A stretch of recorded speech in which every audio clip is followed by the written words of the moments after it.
Buy my novel, Escape from the Village, from major booksellers online. Go to escapevillage.com. Subscribe to my Substack. Go to fountainheadforum.substack.com. Thank you. Something. Welcome to the party, pal. This is Fountainhead Forum 81, and we have the second show of Latina Libertarian, also known as Olga Maria in Vermont. And we are going to talk about the rise of Javier Milei in Argentina. She's been following him for quite a while. How are you, Olga? I'm well, and how are you? I'm fine. So you're fluent in Spanish, which helps. And Milei, one thing I want to clarify, Milei only speaks Spanish? I don't know. Someone said he also, I wouldn't be surprised if he spoke several languages, but I've only seen recordings of him in Spanish. He says a few words here and there in English that are just, terms that aren't translated into Spanish. But so I'm not sure, but I am offering my services as his official translator. If he should ever come to the United States, I would love to translate for him. I've been listening to him for years, and it's amazing, and it's been helpful to me to not only just listening to him and his ideas and learning economics through him, but also just for me as a Hispanic living in the United States. Spanish was my first language in the home, but obviously I'm English dominant, so it's also great just to kind of get that the language of libertarianism in Spanish. So I would love to be his translator. So when did you first start paying attention to this guy? Pretty much when I started learning about libertarianism. Thankfully, I found videos of different Latin American libertarians. And so it was cool because I was able to hear and just understand those ideas from the language, but also from that perspective and experience of what's happening in Latin America. So I think the first person I heard was like Gloria Alvarez, and immediately, and she's based in Mexico. Well, she's from Guatemala. She travels all over. But immediately, like once you start going down that rabbit hole, you start to find these amazing other South Americans. So Javier Milei was one of them, and listening to him. There's also, the names are escaping me. I'll remember them, but there's several of them. There's a Chilean gentleman. There's another Argentine female. So there's, South Americans who are economists, who are political activists, who are libertarians, who go around speaking and doing podcasts and doing interviews and having these conversations in their respective countries and in forums where they travel, and they actually have forums together. So I've been following him for at least 5 years. At least, probably a little bit more. Okay, Gloria Alvarez. I think there's Antonella Marti. Yes, Antonella Marti, and then Kaiser. I'm forgetting his first name. He's also brilliant. I'll remember it in a second. Axel Kaiser. Axel Kaiser. I was like, it's not Alex. Axel Kaiser is another one. I think he's Chilean. He's actually not very excited about Milei. I don't know if you've seen that, but no, I haven't. But these are just folks that I followed. But so I haven't seen anything about that recently. I've just kind of been keeping my ear to the ground and watching the Milei footage. Seeing that Axel Kaiser name is funny too, because I just recently had a guy named Alex Kaiser, so that created some. But let's get back to Milei. So what was Milei doing back 5 years ago? He was just really an economist, or? So he's an economist, and he was one of those people that would get on different types of news programs and talk shows, and he would do the rounds. So there's a lot of footage of him going back several years, just kind of having casual conversations with other celebrities. Like how these talk shows will have a bunch of different celebrities, and they'll talk about a topic or something. So he was one of those people that would get on, and he would kind of be the economist. And, he's written books and is very well noted in his field. So even before he ever ran for office. So he was someone that was known. And then also he gained popularity because, of his particular hairstyle. So now, there's just all this fun stuff about him that makes him popular in Argentina even before he, gained office. So currently he's a sitting representative. But so he already kind of had he was known in Argentina, but he would get on these shows and he would talk about economics and he would talk about issues that really affected everyday people, but explaining, from the economic understanding of, Hayek and Mises, and bringing it, to everyday people and having these wonderful debates with people who are very much on the Kirchner train. And for people who aren't familiar with Argentina, the Kirchners, so Cristina Kirchner is currently the president, and Milei is the front runner for the presidency. But Yes. she is a continuation of the failed vision of the previous administrations, going back to Perón. And these are, folks that are very much kind of pushing, similar to the Democratic Party here, pretty like ultra left, not only cultural and ideological ideas, but very much so the central government economic ideas of that, going back decades, that have really been failing Argentina all this time. And for those that aren't aware, Argentina has been struggling with their currency. It's crashed. I remember the big one, I think it was 2000 or 2001, where they had this huge crisis with the Argentine peso. And it all stems from these failed, very centralized government ideas, which is, similar, right? Like where the government wants to pay for everything. They have a lot of control over the unions, and, the political elite class is very powerful. And so Milei gets on the scene, years ago, and he's critiquing them. And in Argentina, the political elite and the social elite, the wealthy, they are seen as like a very like a celebrity class.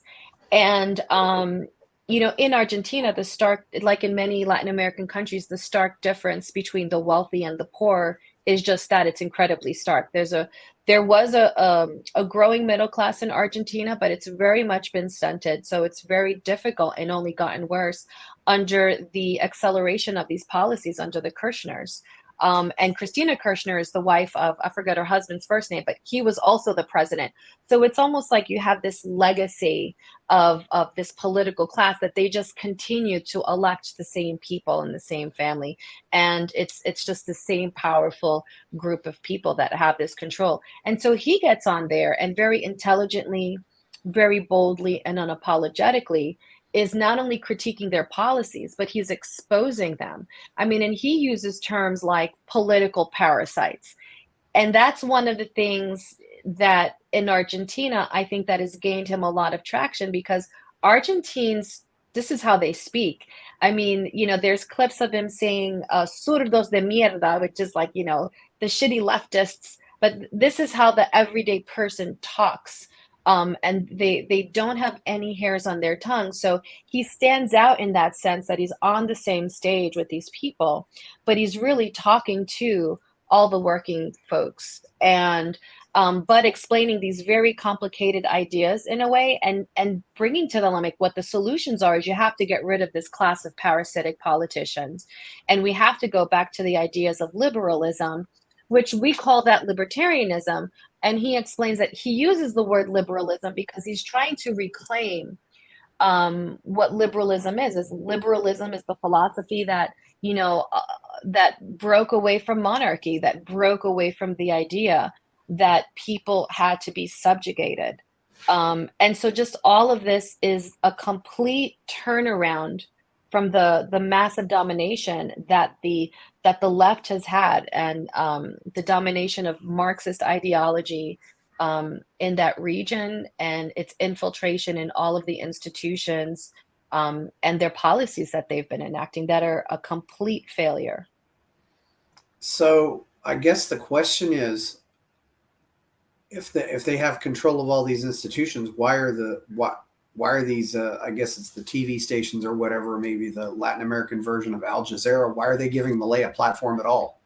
Why do they? Because he I mean, they could because just. he brings them because people watch it because he's so popular despite and I think that there's a bit of there's some dynamics that are a little bit different in Latin America where they're still I think they want to give some play to a counter because it just makes television. A lot of people watch TV in Latin America. Not everyone, it's just a little bit different there. They're a little bit like where there's still these shows that are incredibly popular and people watch them every day, as opposed to here where I think not as many people are so attached to these like daytime TV shows. Like they really aren't like what the way we had daytime TV like 20 or 30 years ago, that it was really popular. That's still very popular in Latin America. Yeah, So they need people to watch. And so of course anyone who's controversial, right, and popular, and he has a bit of yeah, popularity around him. So I think that's part of the reason. And then of course, social media where you're able to get away from that and reach people directly. And so I think like for us here in the States, similarly for him and for others, the role of social media and being able to access people directly the ideas of liberty yeah, has been extremely powerful. And because the economic failures are felt much more intensely in places like Argentina, because they don't have that buffer of as much as a middle class as we do here, people are much more aware of how these policies affect them. And the corruption is much, I mean, we know we have corruption here, but the corruption has always been there, and it's much more in people's faces. It's yeah. much more open. This is interesting. What you've said about the TV watching culture in Latin America. Is it fair to say that maybe in a lot of a lot of Latin American families, there's one TV I don't in know. the I'm house? I sure. mean, I'm sure that's how it there's. was in the 50s and 60s in America. There was one TV in the house. I mean, I'm sure for like anywhere, like for people who are um, very much like working class, that's Yeah, probably the case. There's middle class pockets where I'm sure people are comfortable and can have that. But the popularity of these programs yeah, is still something that's really strong. So it's kind of like in that in between that there's that, and also people have access to social media. More and more people, especially young people, which is really who you see going to these rallies where yeah, where Malay will go and speak, and you'll see hundreds of young yeah, people. I mean, thousands of people. It's really incredible. And I did a show on my podcast a few months ago, and I called it, Argentina is having their Ron Paul moment, where there's this person who is talking about ideas that most people would think no one's going to listen to that. And yet, because they're in this moment historically of what's happening in their country, it's awakening people. And that's similarly what happened to Ron Paul in 2008 and 2012. And that's what's happening, in my opinion, that's what's happening in Argentina right now with Javier Milei. yeah. But we got to admit, Ron Paul never got 30% of the vote, which is what Milei's gotten. I mean, Yeah. And their voting system is different. And I think also the way their political parties work is also different. yeah, Um, so that contributes, I think, a great yeah, deal. And he's a brilliant person. He's very intelligent, and he's lawyered up from the get-go, and he's raised money to make sure that he has legal observers at many polls as possible to make sure that the elections are fair and that they're legitimate, because there is tampering. There are these problems. Like every country in the planet has these issues when there's elections, right? So yeah. he's been very aware, I think, and very intelligent in the way he's gone about this. Since he was an economics professor what is the general state of the colleges in South America and Argentina? Is it as bad as it is in America, or is it even worse, or is it better? I think it's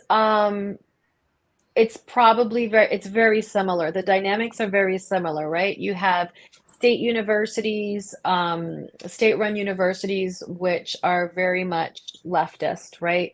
And you see this throughout Latin America. And I'm sure there's a handful of private universities throughout Latin America that are not as um, prominently, featuring, these ideological pushes. But there's colleges in countries like, Guatemala and Argentina, where they have statues of Lenin and Marx Yeah. and Ernesto Guevara. So um, it's pretty entrenched there.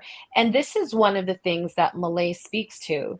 He's an economist and he talks about economics, but he says the real problem is it's a culture, it's an issue of culture.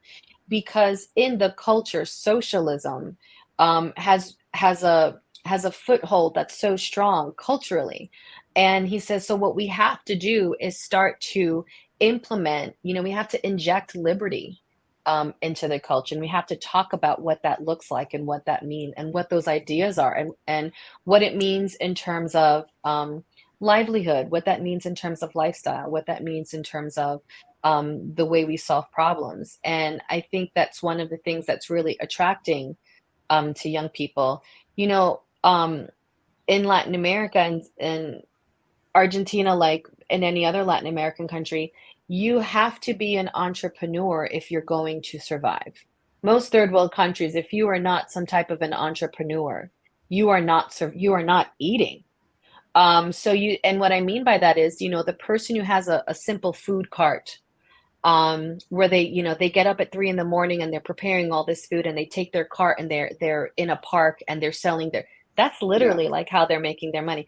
And you see, and so it's like one of the fun things when you're a tourist. Oh, I loved, I went to visit Colombia, and there was all these wonderful artisans, selling all types of things, and we look at it like it's something very quaint, or just something very nice. As a tourist, you can go and you can buy all these things, but that's literally the only way that people are able to survive. Unless you're able to get a government job, like you're somehow in the bureaucracy or you work for a business, you're an entrepreneur. And that's really how a lot of people are able to access wealth for their families. They're able to educate their children. So when you see the mom that has like her 2 or 3 kids with her babies, she has a baby on her back and she's selling, food that she's made. Like, this is how she's putting her other kids through school. Like, this is how she's paying the bills. And her husband is probably doing the same in another location. And so the entrepreneurial spirit isn't encouraged through socialist systems. It's not encouraged through centralized economic systems, because what they want to do is they want to regulate you, they want to tax you, and they want to extract from you.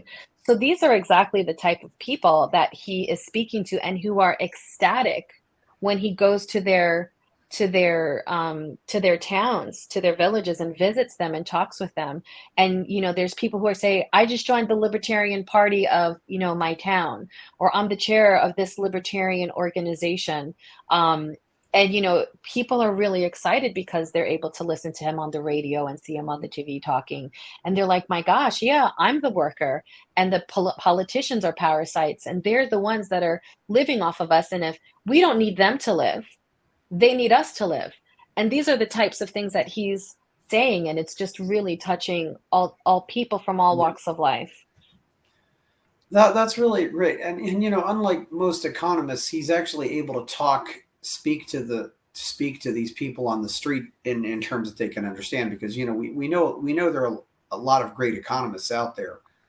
They got great ideas, but they're just eggheads, and they just put the people on the street to sleep when they talk about things like marginal utility theory, or an opportunity cost, or get into. I mean, and I assume Milei can probably, he probably has one, takes on one, talks one way to the other PhDs and talks another way to the people out in the street. There aren't many economists who are capable of doing both. Right. And the thing is, he is an intellectual. And it's not that he's dumbing anything down. He's just Yeah, explaining, he's just taking the time to explain it. yeah. That's really what it is. And he's an intellectual, but he's not an intellectual in a way. Um, and so I think that there's probably intellectuals that don't like him because of how popular he is and because of how base he is. I mean, he's kind of talks, I saw a meme the other day that made me laugh because I was like, that's kind of accurate. He's like the New Hampshire LP of economists in Argentina, in that he is very brutal in the things that he says, in a way, but he's not lying. And so there's, I don't know what the deal is with Axel Kaiser, but it could be something from that. But he's very straight. He cuts very straight to the Yeah. root of it, and he doesn't have any hairs on his tongues. And I think that's what's the most appealing, to Argentines right now. There seems to be a small minority of people that I would call more left libertarians who are concerned about populism, and whatever, Hmm.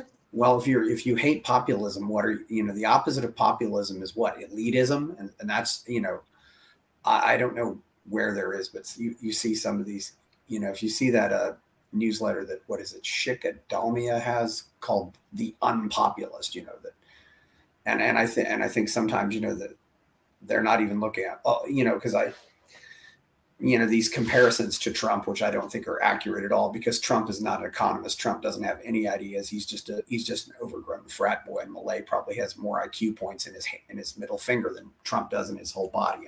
Right. I I mean, and know. I think people are trying to put now, right? Everyone's racing to put him in a box. Yeah, And for the past few months since he started running for office, I mean, even in Latin America, they've tried to put like, oh, he's like the Trump, they'll yeah, try to put that on him, but not because of his policies, but because of the popularity of someone who unexpectedly got very popular. But that's just about it. And in terms of, um, you know, Latin America is very different from the United States culturally when it comes to these types of things. And I think that Malay has done a really good job, um, kind of understanding the dynamic, but at the same time speaking to the fact that, um, very clearly about there has to be a decentralization of government. And so it's kind of like he's the opposite, like he's popular, but he's not a populist in the sense that he's trying to just bring, the wave of popularity and then rule, from that popularity, yeah. like other presidents have done, not, in Latin America particularly, right? Because that's kind of like these cult of personalities. And there is a little bit of that, and he uses it tongue in cheek, wisely, I think, in terms of, getting attention and getting people's attention. Like he'll dress up, like I think it's like he does like cosplay. And so one of his costumes is actually based on Jack Lloyd's The Voluntarist, his comic. So he has like it's called like a narco man and cap man or something like that, and he dresses Yeah. up, and because he's a Gen Xer, right? So he's also kind of having fun with in the culture. But I think, yeah, I mean, I've seen articles that are saying, Argentina's alt-right, Argentina's Trump. I mean, but Yeah. these are the same things that they're going to say about libertarians here, that they just don't like what we're talking about, and the fact that Yeah. our ideas are becoming popular because, one, they make sense, and two, it's exposing like what doesn't work in our systems. Well, I've known for a long time that the left has never been able to distinguish people who aren't them. Yeah. They, as far as they're concerned, John Mons and Richard Spencer are the same thing. Right. They're that. Their mental illness is just that bad that they cannot. It's like there's, you know, and obviously John Mons and Richard Spencer aren't the same, but also, yeah, but it's infecting.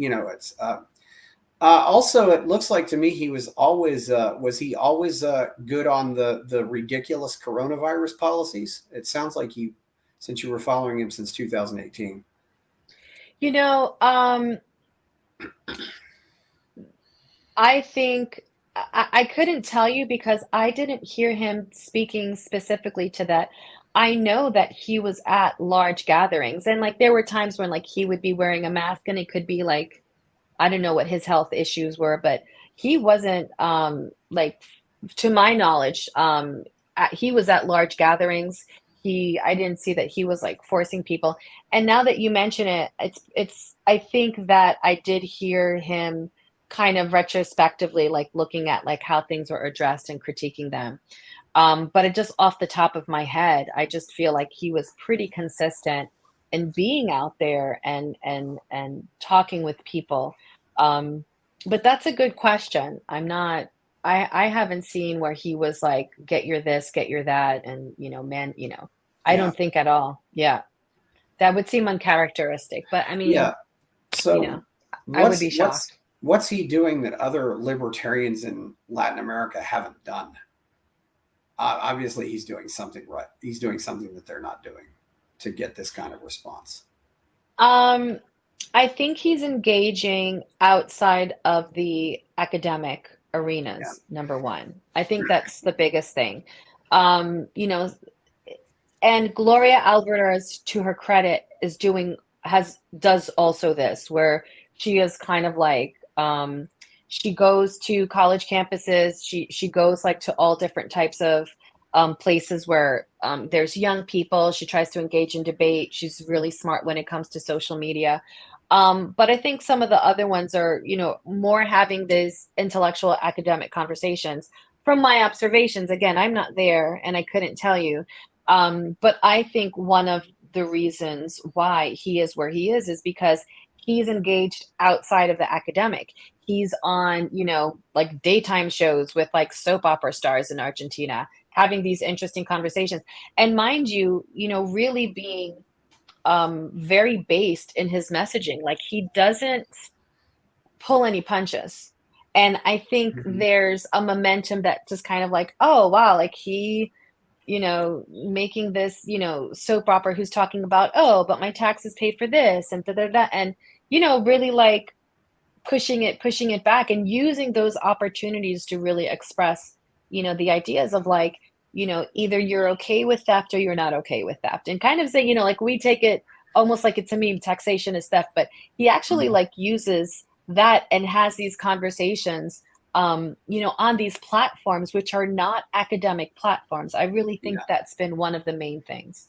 So he's on shows like The View or something like that. Is that what you're saying? I mean, he's not actually on Yes. soap operas, but he's on. No, no, no. But He's on there's like talk shows. but He's been on talk shows. or just something like a round table where you have a bunch of different political people talking about. Exactly. I mean, and Yeah, he's been on what was the old guy on CNN for years? Gosh, I can't believe I'm forgetting his name. Anderson Cooper, Lou No, no, Dobbs, no.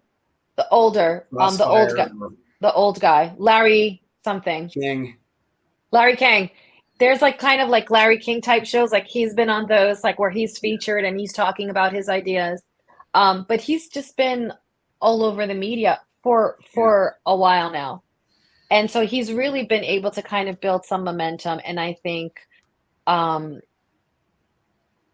inoculate people with some of these ideas that they weren't yeah, expecting on hearing that, like on these types of shows. And yeah. that's the way to go. Like, so I think similarly, we see people like, like Dave Smith and like Reed Cloverdale, like, Reed, is that his last name? I don't want to mess up Reed his name. Coverdale, yes, yeah. Yeah, and just like other like kind of everyday Michael Malice, libertarians yeah, and yeah, like just kind of going on these programs, getting on these shows, having these conversations and just, inoculating folks with these ideas that are like, oh, I wasn't expecting to be hearing this, but cool, like that's interesting. And now they come back like Tim Pool is interesting show because he really now loves to have like just libertarians like on his show so frequently. Um, talking about these ideas or talking about whatever the issue is. it's getting very interesting. I don't know if it sounds like maybe the situation with the media in Latin America is maybe where America was 10 years ago or something like that. I think in terms of like the popularity of these shows still, Yeah. um, and even like those news type shows, whereas here, they've already been so discredited that being on CNN and or being on like Yeah. MSNBC or some of these like kind of bigger shows is like, I mean, like Tucker Carlson, like he left Fox, right? They fired him or whatever. He's bigger now, I think, doing his own thing. Yeah. Um, and there's certainly things like that in Latin America, but I think Yeah. the programming there is still, Mhm. like you said, a little bit behind, and so he's just done the rounds on those types of shows and gotten Uh, very popular as a result.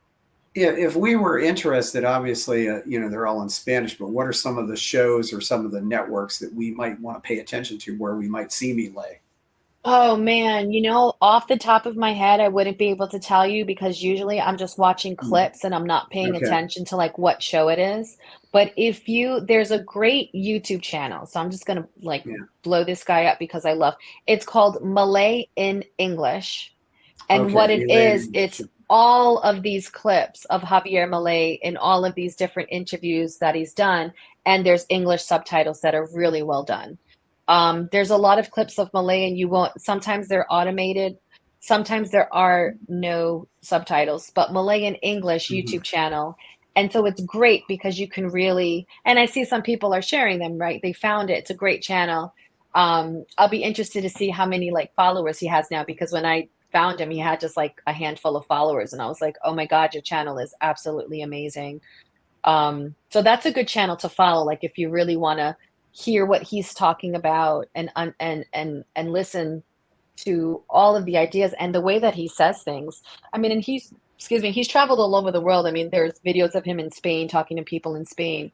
So he's really getting huge just in the Spanish speaking world. That's one thing that some of these crazy left people say. Well, oh, he's got fans here. It's like suddenly when you have when your fan base, because you suddenly are attracting a fan base, and then There's something wrong with you. yeah, there's something wrong with you, and it said, well, But if he'd been this big and he'd been a mm, left wing, it would be awesome, right? So it's just that his ideas and his solutions actually make a lot of sense, but they just counter the big yeah, government, big whatever narratives. yeah. And as I pointed out yesterday, Argentina was actually doing very well about 100 years ago, probably as well as any place in South America, and it seems like it's just been it's fallen behind in a lot of ways, and it's Yeah, at the turn of the 20th century, it was actually one of the largest industrial, it was one of the most prominent industrial economies in the world, right? I mean, here you have this country that has minimal government interference and all of these natural resources. And it was like their industrial revolution and it truly flourished. And also you had and so and also you had this just influx of immigration in the early 20th century of Europeans who were fleeing Europe. So you had like also just this new workforce that was yes, coming in at the same time. And then like just I think um, Marxism and fascism became, well, to me, fascism is just another kind of side of Marxism, but socialism and communism and fascism were just becoming popular ideologies in Europe, and those ideas were also brought into Latin America, um, also early on in the 20th century, and um, that impacted Argentina in terms of what it was doing economically. I mean, and it quickly went backwards as a result of yeah, that. And you saw these in the Perón years, which were in the 1930s and 40s, and he was very friendly, with Mussolini and with Hitler yes. and what was the Spanish one? Franco, and that was Franco. where, that was where some of the Nazis ended up going after the war. If they figured out a way to get out of Europe, they went down to Some of Argentina. them, a Yeah, lot of them, a lot of them. I was listening to Joe Rogan about a year or two ago, and there was this guy on there, and he did some type of it was a show, and it was called Finding Hitler. Look this up, guys. And he and his film crew like were just kind of looking into, like these ideas that like Hitler actually escaped to South America. Well, in doing this research, he found areas in Argentina is a huge country. Um, and he found areas in Argentina, towns that were basically German towns. Like they still spoke German. And they were, the descendants of those folks that were the Nazis that escaped Argentina. And they, he was like, you felt like you walked into like 1950s Bavaria or something like that, because it's in the mountainous region. And they were very much like still kind of ideologically, um, Nazi. And like he was like, I walked into people's houses and they had, their grandfather's Nazi uniform like prominently displayed. So it's an interest. Anyway, that's a side note. But Argentina had that really interesting. Argentina and parts of Uruguay and Paraguay clearly like where, Nazis and fascists escaped to when they were fleeing Europe after World War II, or towards the end of World War II. And that impacted the politic of the region, because I don't think it's an accident that, within a decade after World War II, you had all of these really autocratic totalitarian regimes like starting to pop up in Latin America. I don't think there's a coincidence in that. Yeah, But that's, again, that's just my view. I'm not really sure how that happened. But one thing also we hear talk about is I hear some people talk about is how Cuba is funding some of these socialist regimes and helping them up, like Chavez, like Hugo Chavez in Venezuela got all this training from Castro and the Cuban communists, and that was described as one of their biggest success stories was the Cubans wrecked Venezuela, Well, and I suppose you that's know, going on elsewhere too. right now, the largest funders of left politicians in Latin America is actually, narcos. Yeah, yeah, The drug traffickers are funding these type of politics because these are the politicians that they're able to control. And I'm not saying that they've never, I mean, I'm half Colombian, and I know like in Colombia there's so much corruption in all of those parties. So I'm not saying that there's never been where they've leveraged politicians from other party, but right now there's just so much funding that goes to these types of things because these are this the type of language that appeases people. So it's yeah, really interesting, this dynamic that we're seeing. yeah. I didn't realize that. Also, the Sao Paulo Forum is another one. That's Yeah. just a group that's trying to. I mean, I don't know how old you are, but I was 18 years old when the Berlin Wall came down, and I was already very politically minded. And and I just say to people, I said, did you all think did you think socialism would be back then? Did you think socialism would be more popular 30 years later? And they all said no. We thought it was It over for was the socialism. beginning of the end. We thought it was over for socialism, and it's not over for socialism at all. I mean, it's there's that one And book, it's called The the Failed thing Idea That Never too, Dies. yeah. I mean, and I was a leftist for a while, and I went to Cuba. The thing with leftism and socialism in Latin America is that it's very popular because of the iconography, like because of the cultural component of it. And because also, Latin America is predominantly Catholic. So they've been able to kind of weave into the idea, like the idea of, um, the betterment of humans, and sign up and a little bit of this subtext of like Christian ideas of like, um, this is the way like that we improve, really just this, um, Yes. the dogma of of utopia, right? Like, Yeah. so, and a lot of that is entrenched in people culturally in terms of salvation and church and the idea of, really helping your neighbor and helping one another. And what better way that when we have everything, done and like we all fight for we have this revolution against the people that have hurt us. And I'm not saying that there haven't been Yes. horrific things and horrific Yeah. people and regimes that have hurt people um, Yes. and workers and things like that. Absolutely. True. Yeah. But there's a lot of that that's also kind of mixed into it, and much more so than we've seen here. We're starting to see it here. Yeah. I never, I always wondered, how much influence the Catholic Church would have on that. But yes, and of course we have and of course the Pope is from Argentina, and he's basically a communist too. So, I mean, he's a complete disaster in every way. I mean,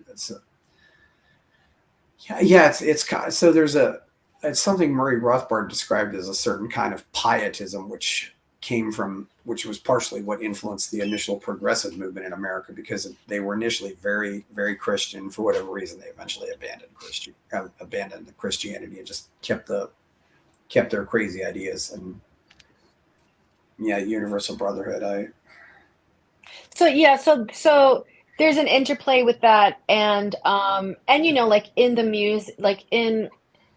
the music and certain like artists and stuff that kind of came out of the 60s and 70s with these ideas, and it was very much this um romanticized, that's the word it's a very Yeah, romanticized idea.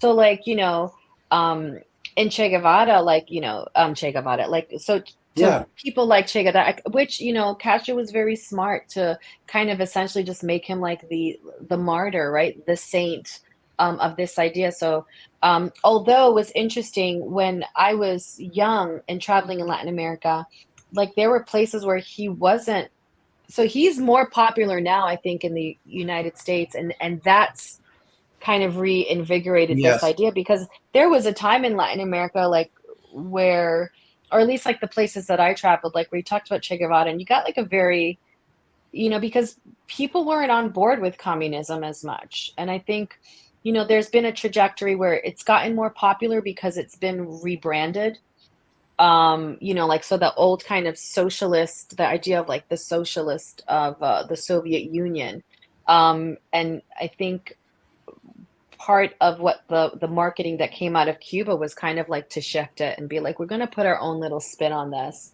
and separate ourselves from that failure and yeah. try to make it more appealing in a way. So Well, they were successful with Venezuela in that sense, but the Venezuela then, just really showed that model of like what this is what this model does.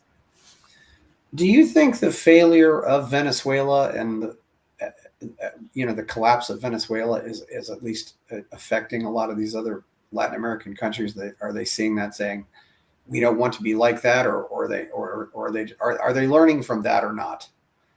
I think so, because Venezuela is such a huge powerhouse economically, and and so it's not just, Venezuela is as wealthy and as resource rich as the Congo in Latin Yes. America. And so the disaster that's fallen upon Venezuela, really, and how it affects Venezuela, it actually affects the whole region economically. So I think part of what's happening in Yes. Latin America too is this growing tension of people kind of realizing like, wow, like this has affected us. Like there's certain items we can't, there's certain resources we Yeah. can't have. We're waiting longer for things, or, there's a lot of people that travel to Venezuela to work because it was so wealthy. You can work there in a certain industry, and people did very well in it, kind Yeah. of coming back to their home countries in Latin America. But So I one. But, think that's definitely been a big part of it, and it's made it difficult for other countries who were kind of, like Ecuador and others who were, and Bolivia, like who were on that path, and now they're like, they're trying to distance themselves, or they're trying to recalibrate what they're offering. Well, one thing we've unfortunately learned though is that when you have a resource-rich country, in this case oil, the government just just uses that as a way to create wealth to create a bunch of handouts. They do that in Saudi Arabia. They do that in Venezuela. They do that in Alaska with the Alaska Permanent Fund.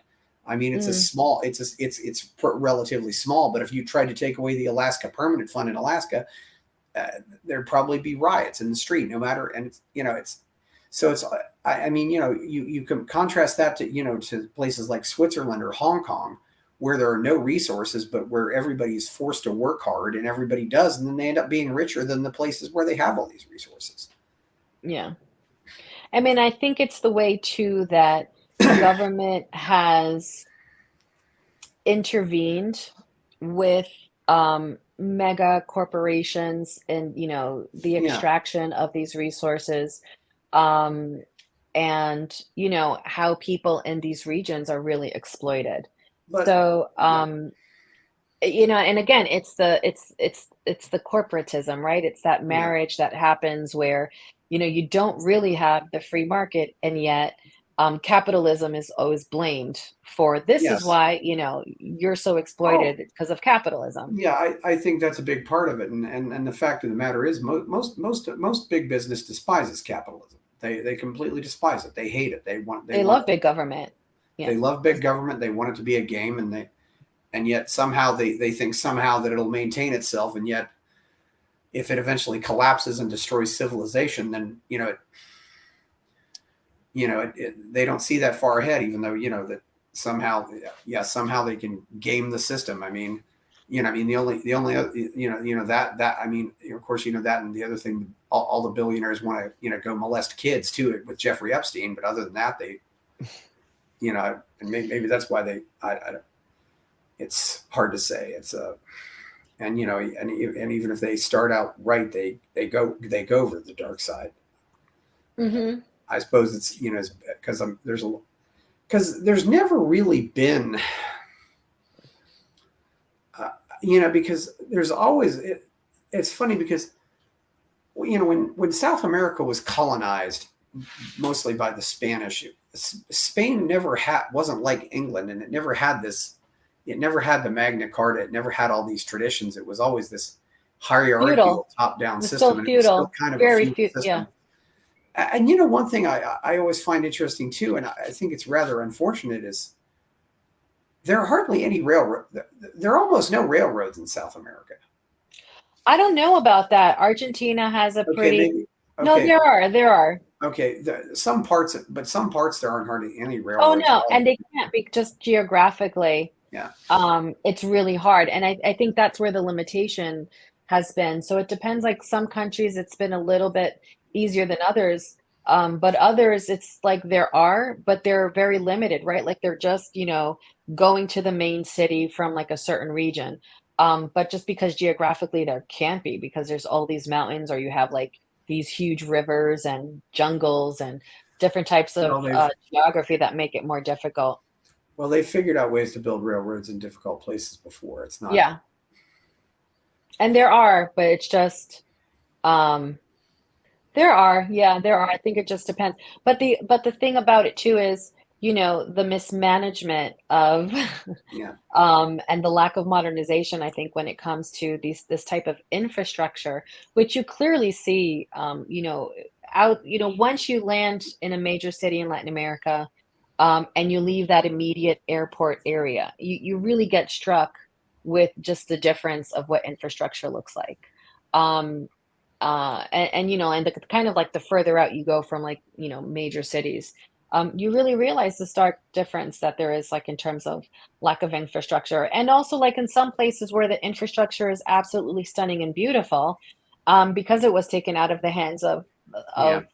politicians, and because it's done privately, and you see like what that potential looks like. Yeah. So, do you think what do you think Milei's chances are in the general election? Or you're probably paying attention to a lot more. I mean, So I don't know, hmm. because I don't doubt that. I mean, who wouldn't want, right? Like, who wouldn't want him to win, whether you're a libertarian or not. If you're someone that's just like for an underdog, if you're someone that's Yeah. sick of, like just kind of like the same political elites that control everything, people are like rooting for him. However, he's a danger to the existing system as they know it. I Yeah. mean, and their system is different. So he could actually be pretty effective. And he's funny because he has like a three-tiered plan in how to decentralize and decrease the size of government. So he breaks it down into like three generations, where it's like the first generation is essentially like to shut down a bunch of bureaucratic agencies that aren't required, but doing things in a way that those folks who are pensioned and who are dependent on those pension, like they're not affected, because it's not, like, okay, like we're gonna honor that so that we have these folks pensioned, but then after that, like making things voluntary and opening up the pension system. So he has like this really well thought out, well planned kind of, he calls it like three generation. And I think it's called like I think it's called the chainsaw plan. And there's like, little memes of him with the chainsaw, because he's literally like, I'm not taking a scalpel to the government. I'm taking a chainsaw to the government, because we just have to decrease it as much as possible and allow the economy to Well, be yeah. stimulated. Well, So I mean, you know, those ideas are very like kind of shocking to these folks and scary, but like I said, their system is different. Um, I'm hopeful, but at the same time, I wouldn't be surprised if Kirchner gets it, because corruption is very real. I mean, these people employ all types of, um, shenanigans and illegalities and criminality when it comes to their actual electoral processes. So I know he's prepared in that sense with that, but who knows at the end of the day. I think if he's able to get, I mean, the fact that he's gotten 30% is shocking. And I think if yes. he's able to win it, I think it's going to turn the entire continent on its head. And I think it's really going to make people here start to really think about, like, wait, what the heck is going on here? Because it's going to have an effect in the region. It really is going to reverberate in the region. When you're looking back in history, Haiti gained its independence in 1804. Yeah. And it was, for all of the the all that happened afterwards. You had a group of people who were slaves who eventually freed themselves completely, and Haiti then paved the way for Simon Bolivar, who then helped to liberate the rest of Latin America from the Spanish. That was a direct correlation. Yes. Similarly, Haiti was I not a think, Spanish colony. Let's note that, though. Yes. pardon? Haiti was not Spanish, though. It No, was no, French. no. It's French, but my point is that Yeah. they like Simon Bolivar actually got assistance from Haiti, and like just the fact that they became independent, it created this huge reverberation. Within like several years, 1811, all these other Spanish colonies started to become independent. Similarly, I think that what is going to happen with Yes. Milei is that even if he doesn't get the presidency, but he's going to get very close. I think it's like a match that is getting struck and is going to light this fuse in Latin America of folks that are really going to be like, what is this? Because what we're having is not working. And I think that is going to really create a lot of impact for us here in the States, because all of our economies are intertwined in many ways. Well, Um, well, that he would inspire, another generation of, and there'd be a bunch of Malays out there, running for office and running for office in the next 20 or 30 years. I mean, that would certainly be a positive thing. And not only that, but I think even more so, like the level of people challenging, like the level of the corruption that there is in so many Yeah. levels, especially because without um, the political hierarchy, a lot Yeah. of this corruption isn't possible. Like without the um, the complicity of politicians, the way like the narco Oh yes. have taken over like Central America and Mexico wouldn't be possible. Well, Um, yeah. so you know what I mean? So I think that regardless of if he wins, I hope he does. I think it's having already a great impact, and I think it's going to have more so for the next 20 Well, years. well, if the USA would just legalize drugs, that would certainly have an impact on America. I mean, I don't know how much. I mean, America impacts Mexico a lot. I don't know if America impacts. Absolutely. And Olga, there are a lot of things I really love about South America and Latin America, and I think there's uh, the fact that these are countries where people still take marriage and family seriously, and I mean, which isn't the case in America at all anymore. I mean, I And it's think, one of the things that, and that's, yeah, and that's one of the things that the left has infused in, sadly, in Latin America is, attacking those aspects of the culture. And that's why I think too, the libertarian movement and people like Malay and others, when they're talking about the culture, they're talking about, the attacks on the culture. And, clearly like there's toxic aspects of like any culture, right? But certainly when you're, trying to infuse like radical feminism, and these agendas, into Latin America, which has been done through the university system there. And yeah, so I think this is why there's also been this response of like, this is not who we are. Like, what is this? And it's like this invasion, ideological, and cultural invasion, from the Yankees in a sense too, that people are rejecting. But rather than saying the answer is Marxism against the Yankee imperialist ideas, it's the answer is liberty. Let's take the good things that, the United States has, brought to the world in terms of these ideas of independence, um, and economic freedom, that we need to be reinvigorated to fight for that back as well. I think this movement in Argentina, I mean, I have not seen so much on social media about him, obviously, till now. And I think there is going to be this interplay back and forth, of people getting excited about on both sides. Um, well, yeah. I hope it could be very good. Yeah, I mean, the left just wants to destroy. That's all they want to do. They don't want to create anything. They're just. I mean, after I lost any. I might have had some sympathy for the political left, but after COVID and some of the other things and just their entire war on men, I can't sympathize with them at all anymore. And what I find interesting is that folks who still, see themselves on the left, but they've divorced, but that they haven't Mhm. completely lost their minds. They've Yeah, divorced themselves. So it's like they don't even know what to call themselves. They're like, well, I'm kind of like an old school lefty. Like, I don't know what to call myself. Like, I'm not a yeah, conservative. Like, I don't think I'm not quite a libertarian, but yeah, it's just the honest, like, well, I mean, you're probably kind of more on the libertarian spectrum if you're good with kind of like classical liberalism, then, and if that's like where you yeah. see yourself, like anti-war. But a lot of folks who now, like you're saying, like on the political left, who are just going to vote diehard Democrat or progressive, no matter who's there, no matter what they're doing, just because it's so Yeah. ideological and it's so, identity politics driven.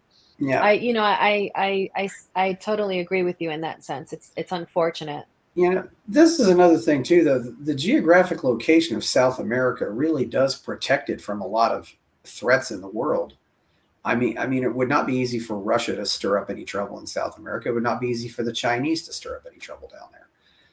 And Hmm. I don't know if it makes a difference, but I suppose it's not very often that we have wars between countries that speak the same language. It just doesn't Hmm. happen very often.